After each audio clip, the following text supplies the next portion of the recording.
Socorro Bayanihan Services nanindigang di sila kulto.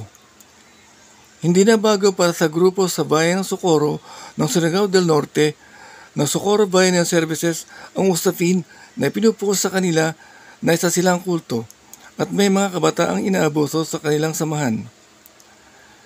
Sa panayam ng Brigada News FM Manila, kay Mamerto Galanida, Vice President ng nasabing organization, sinagot nito ang mga akusasyon at pinangalanan ng isang official na siya'y nagpapakalat ng mga maling balita.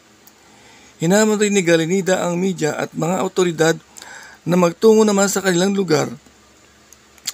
Bagaman nilinaw nitong marami nang nagtungo at walang napatunayan, lalo na sa sinasabing mga illegal na droga at armas sa kanilang mga tinatago.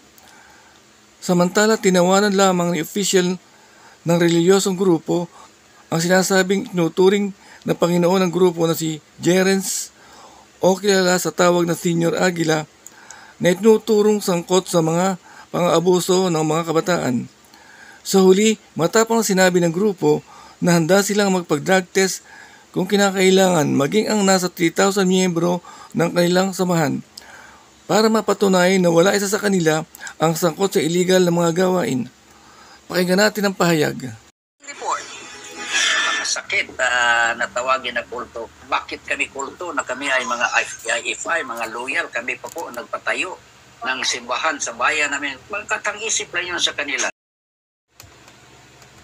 We are filing a case for them for kidnapping, for a serious illegal detention. Nasa piskalya na yan. Kasi sila yung kumindak sa mga bata. At sinusulan pa nila. Nagawa pa ng mga affidavit parang fabricated, isa lang pattern. Pumunta na po dito yung mga police, they have conducted po their investigation sa province, sa region, and negative po. Kasi wala po kaming talaga ditong drugs at even mayroon din pong lumalabas na mga allegation na may mga armas, mga intelligence report from the CIDG at sa ibang ahensya ng police. Even our Governor Lyndon Barbers also confirmed na wala po ditong armas, wala din pong drugs.